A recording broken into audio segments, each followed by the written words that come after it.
कि जो चंद 1-2 महीने से हम देख रहे थे मार्केट में जो बाहर से मीट आ रहा था जिसमें ना लेबल थी और जो बिल्कुल अच्छे तरीके से नहीं लाया गया था, तो उसी को पर हमने बैन लगा दी। जो बाहर से मीट आ रहा उसी पे बैन हो गई। बैन तो ये है, देखो पहले जो आ रहा था प्रॉपरली आ रहा था, ये कुछ टाइम से ही इस तरीके से आ रहा था जिस पर हमने बैन लगा दी। अब क्या कार्रवाई हो रही है सर?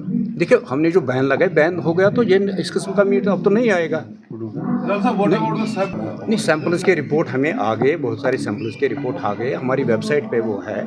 ऐसी बात नहीं है कि अब सैंपल्स के रिपोर्ट नहीं आ गए, कुछ उसमें अनसेफ हो गए, मगर अनसेफ इस मामले पे हो गए कि उसमें जो सिंथेटिक फूड कलर मिलाया गया था। तो ये जो और एक जो आपका क्वेश्चन होना चाहिए कि लोगों के जो खदशात थे वो द स्पीशीज़। एब्सोल्युटली। हाँ, वो एक जो आपका हो सकता है, उस बारे में हमने जो बाहर भेजा था सैंपल, उसका रिपोर्ट हमें आ गया और स्पीशीज़ हमें वही मिली जो गोश्त यहाँ मेजॉरिटी कम्युनिटी खाती है। तो ऐसा नहीं है, पहले जो ये लोग कह रहे थे कुछ लोग कि पता नहीं कुत्ते का गोश्त है, किसका गोश्त है, जो हमने बाहर, जैसे मैंने कहा, जो हमने बाहर सैंपल भेजा, क्योंकि एक ही लेबॉर्ट्री है throughout our country which defines what is the species, यानी किस किस्म का गोश्त है। तो इसलिए मैं जो खदशात लोगों के थे उनको दूर करना चाहता हूँ कि वही निकला जो मेजॉरिटी कम्युनिटी यहाँ गोश्त खाती है, वही निकला।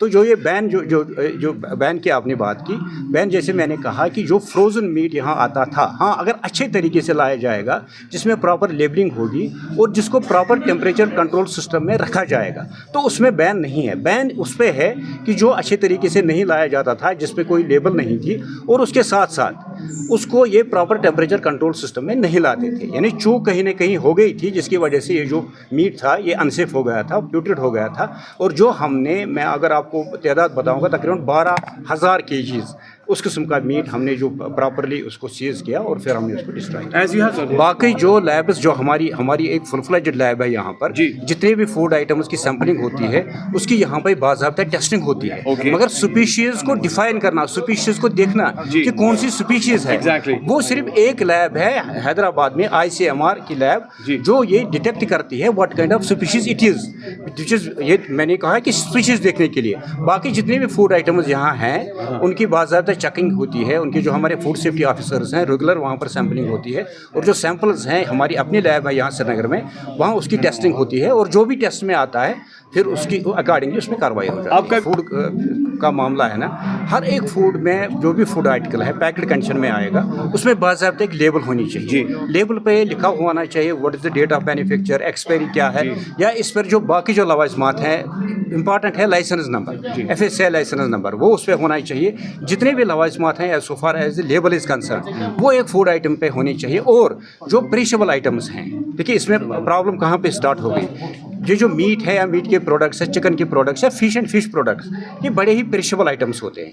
अगर इनमें कहीं पर भी चूक हो जाए, टेम्परेचर कंट्रोल सिस्टम में ये अच्छी तरीके से ना रखा जाए, तो तब ये जो इस किस्म के फूड आइटम्स हैं वो ख़राब होते हैं। वही हुआ था, एक तो इन लोगों ने इसको प्रॉपर टेम्परेचर कंट्रोल सिस्टम में नहीं रखा था, उसके साथ साथ इसमें प्रॉपर लेबलिंग नहीं थी, फिर लोग पैनिक हो गए। मैं यहाँ पर एक बात को क्लियर करना चाहता हूँ कि यहाँ जो हमें मीट इस वक्त दस्तयाब है, जो बाहर से आता है, लाइव तरीके से आता है, चाहे चिकन आता है, मीट आता है या फिश आती है, उसमें किसी किस्म की कोई ख़राबी नहीं है। ये भी हमने देखा कि जो रेस्टोरेंट वाले अच्छा काम करते हैं, हमें उनकी रोजी रोटी पर भी कुल्हाड़ी नहीं मारनी है। हमें ये भी देखना है, हमें अच्छे और बुरे में फ़र्क करना है। जो कोई अच्छा काम करता है उसको हमें एनकरेज करना है, वाइल्स जो कोई ख़राबी करता है या फूड सेफ्टी एक्ट की वायलेशन करता है, उसके खिलाफ हमने कार्रवाइयाँ सख्त की और ज़्यादा शदमत से उनके खिलाफ हम कार्रवाई